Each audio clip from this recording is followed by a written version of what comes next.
What's up, One Piece fans? It's your host with the most, Griever, as always, bringing you guys the next episode of live action piece of One Piece. Episode 2222, The Man in the Straw Hat. And right out of the gate, I like the episode. Episode 1 was better. Just gonna say it. Once again, I ranked, and we'll get to the ranking at the end, I ranked the last episode a 9.5 out of 10. This episode's going to be a lower ranking by the time we're done this review. And I think this one will be a little shorter, only because I disagree with the memes. Okay? For those of you who don't know what the memes are so far for episode 2, I've been seeing some. I'm trying not to spoil myself, so I'm sort of staying off of Discord and Reddit when it comes to the live action One Piece. Most people binge the whole damn thing. They're spoiling stuff. And I've seen a couple images from certain episodes and stuff like that. Just minor spoilers, right?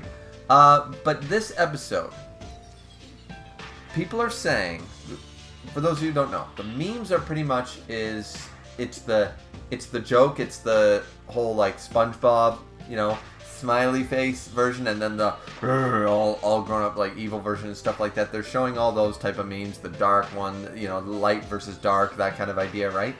That Buggy was this big joke, only because people failed to understand a couple of things.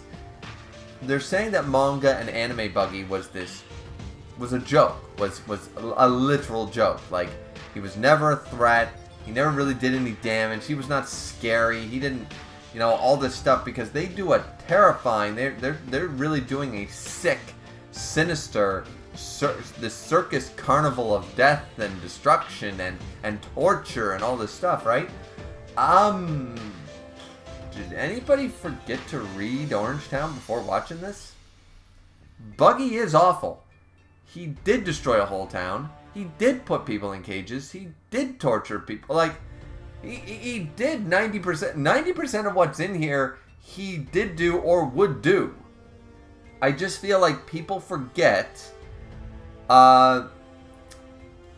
Is it taken a little more seriously? Yes. Yes, it is. It's taken a little more seriously, but Buggy's threat level and danger back in Orangetown was still legitimate at the time. And his joking nature was there, but people sort of played it off for comedic effect more so than maybe they should have. Because it's not until a lot later here in the series where we know that Buggy, it is usually ends up being a bit of a gag for different, reasons. But and here, he still has that gag character mentality. It's still shown. It's still there. There's just a lot more sinister cruelty, almost, to a level going on. I think because the actor who plays Buggy does a great job of towing the line between still being a dangerous pirate. You have to remember that this might be the weakest sea, but in the East Blue, he is one of the top captains of the East Blue. He still runs a pirate crew. He still torments and destroys villages. He is he's not a Luffy pirate. He's an actual pirate, and he maims and destroys and does all that stuff. And in the East Blue, there isn't much competition. There isn't much of that danger. You know what I mean? Like of him being just another, one out of a million, not even worth noting.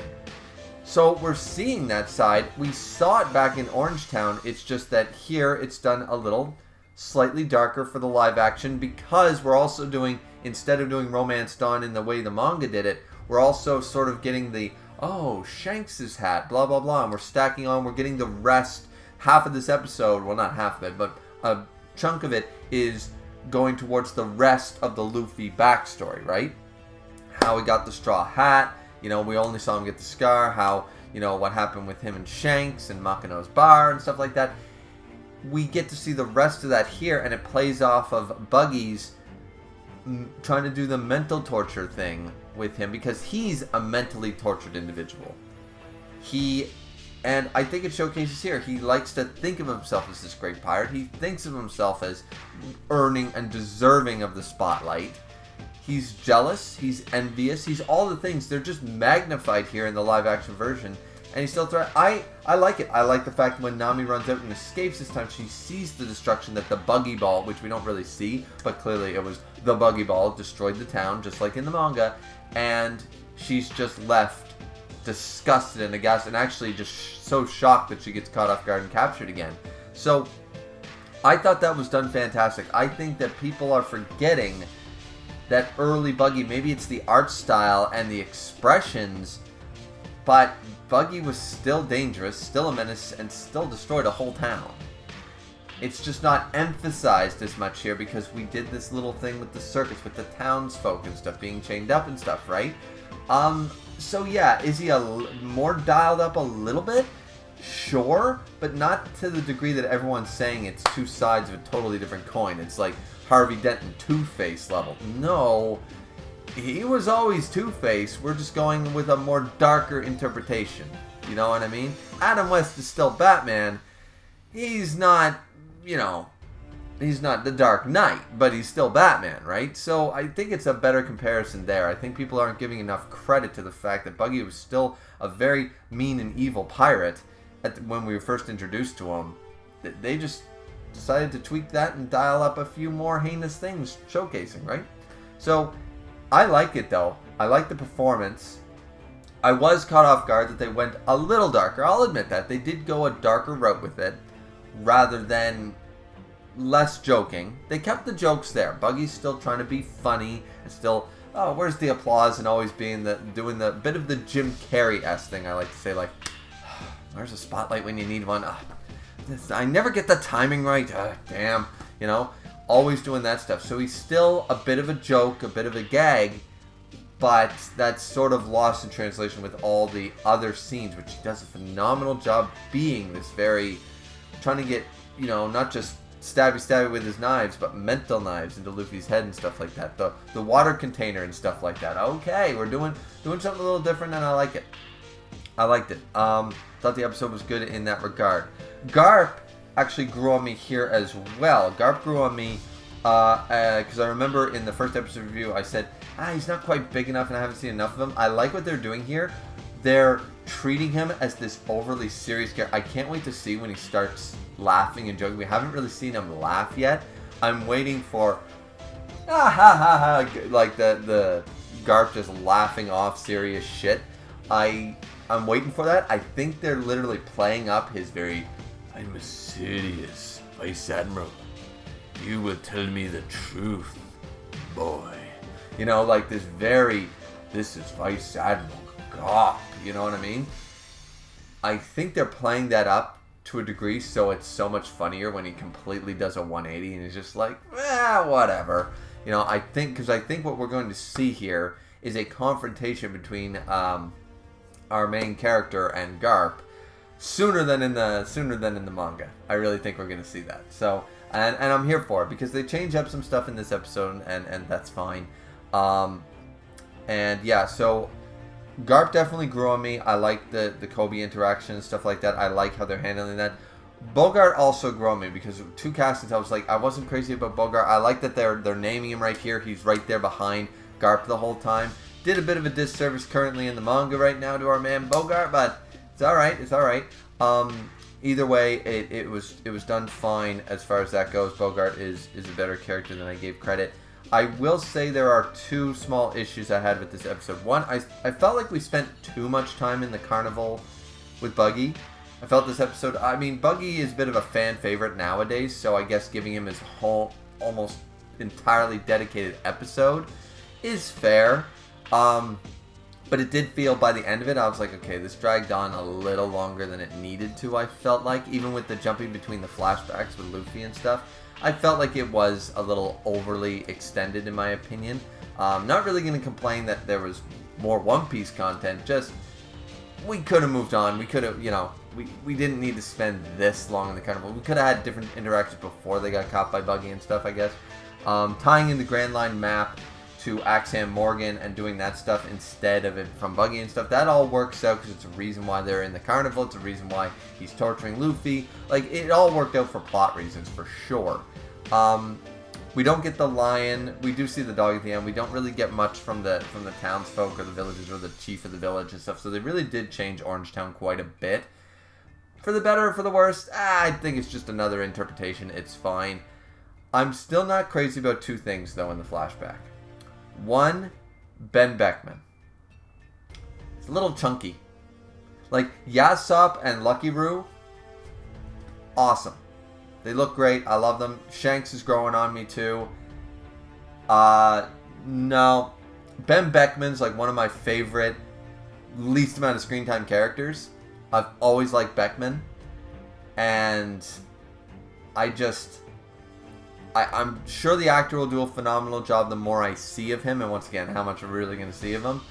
But he's supposed to be much taller. And I think they could have done a better job with the ponytail. Why is his hair gray already at this point? It's supposed to be black at this point. So that's like a weird change. Like, he's supposed to be younger at this point. He gets older lately, you know what I mean? So he already looks old, and he looks like out of shape, like out of prime right now. So once again, we've only seen him in these little bit scenes, and we don't see him stay on him for very long. But I just feel, I don't know. I don't know if it's the actor choice. Maybe I got to get a better look of him. I think we need a real scene with him first, of him being intimidating or something before I get sold on board. Because when they're fighting off the bandits and stuff like that, all I could be like, yeah, that's not muscle. You know what I mean? Like, he's broader and chunkier and stuff, and not broad like The Rock, broad like, yeah, no. So not crazy about that. And also, I sort of wish a little more animation on the Conqueror's hockey. A little more animation there would have been nice.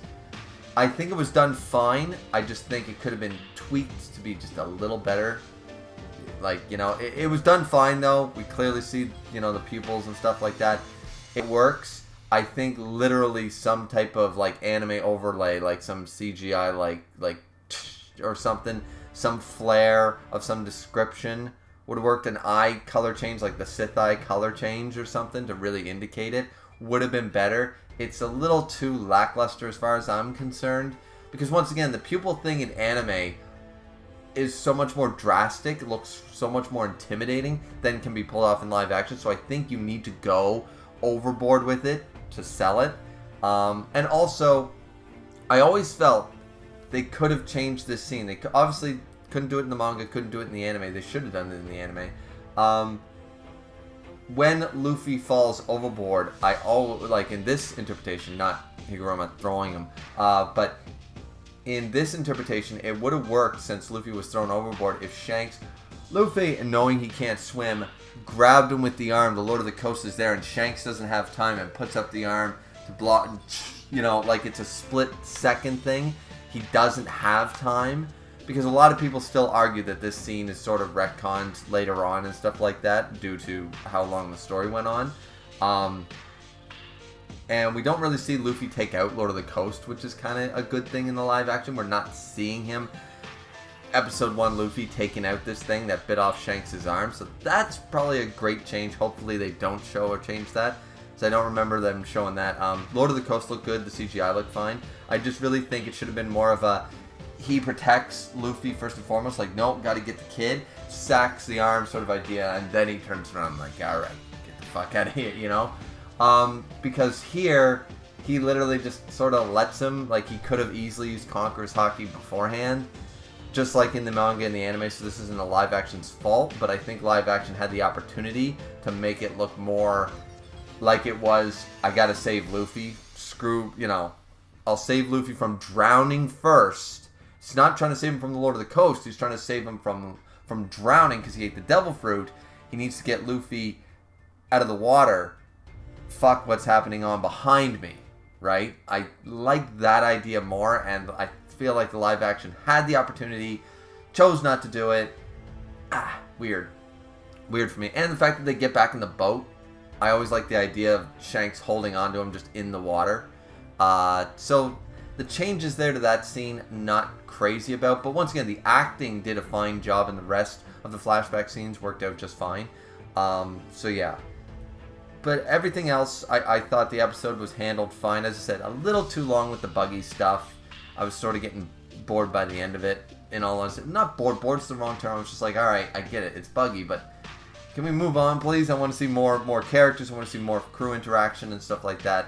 30 minutes of Buggy just talking about, oh, Shanks left you too, Luffy. That's my hat. Don't talk about Shanks. Oh, Shanks is so evil, and I deserve the spotlight. Shanks is a good guy. Oh, join my crew. Give me the map. Give me the map. Give me the map. Like, I was like, all right, yeah, we get it. So, for me, it was just a little too long in the carnival with just Luffy and Buggy interacting mostly. And then, yeah, so, and once again, Ben Beckman, I think, needs to grow on me a little bit, and Garp has definitely grown on me 100%, and yeah, so, alright, and once again, that scene with the Lord of the Coast was done well, could have been done better, same with the Conqueror's Hockey stuff, so I think I'm going to give this episode an 8. I think I'm going to give it an 8 because I liked it, I liked where it was going. I felt, as I said, the runtime was almost too long spent in the Buggy Carnival while only covering the Buggy Carnival. We didn't actually get the unicycle fight with the swordsman, dude with the kunai guy. He talking shit to Zoro and stuff. What's his name? The lion tamer guy. No lion taming, no lion, any of that shit. I'm sure that would have been hard to pull off, but still, it was literally, they cut away the mayor. The mayor gets like a few lines. We don't even really know he's the mayor. We just see the dog for a cameo and stuff. Like, all the other aspects that make Orangetown interesting weren't there for the sake of just extending this whole, I'm Buggy, I knew Shanks, you were betrayed by him. No, don't talk about Shanks like that. To do that for 35 minutes instead, I was just like, alright, I get it, but nah. So that's why I'm giving it a couple points off, just because I was fine by the end of the episode, but I thought to myself, that's really all that happened, wasn't it? They get captured by Buggy, and Buggy monologues off. Fuck time. And then we see those Shanks flashback. That's pretty much what happens in this episode. It's cut down. There's nothing else really going on. No other characters stand out. It's the Buggy show for sure. Granted, once again, Buggy is now a fan favorite character, so giving him his own episode is fine, but either way, yeah, I like the first episode better. We'll see what episode 3 brings. I assume we're jumping to Syrup Village, and we're going to be doing Usopp next. I think that can be done in one episode, so we'll wait and see. I think that can be handled mostly in one episode. Seeing as how much they extended the Buggy one, I feel like they can cut down Syrup Village. I'm hoping to like this interpretation too, because I know they didn't give him the big long nose, which I think is fine. Some people were complaining about that. I'm fine without the nose, and I actually really like the actor's look for Usopp. I really like, and I saw like in that one clip or two, I think I'm actually gonna, because Usopp is like one of my least favorite characters in One Piece, always has been, ever since I was a kid watching One Piece. So I'm gonna just say that I'm hoping to like this interpretation of Usopp. I might be more on board with his character. We'll have to wait and see. Maybe I'll like him even less. Who knows? But I'm hoping that because of the live action, I'll actually like Usopp more in this interpretation, because I've never cared for Usopp too much throughout all of One Piece. He's grown on me slightly since post time skip, but So we'll wait and see. But I think they can cover Syrup Village in one episode, which just means they'll have more content for the remainder episodes. But we'll have to wait and see. What do you guys think? Like, comment, and subscribe as always. That was episode 222, The Man in the Straw Hat. Once again, let me know what you guys thought, and we'll be back here for episode 3 of the next live action piece of One Piece. Looking forward to it. Hope you guys are too. See you back here next time. Sayonara.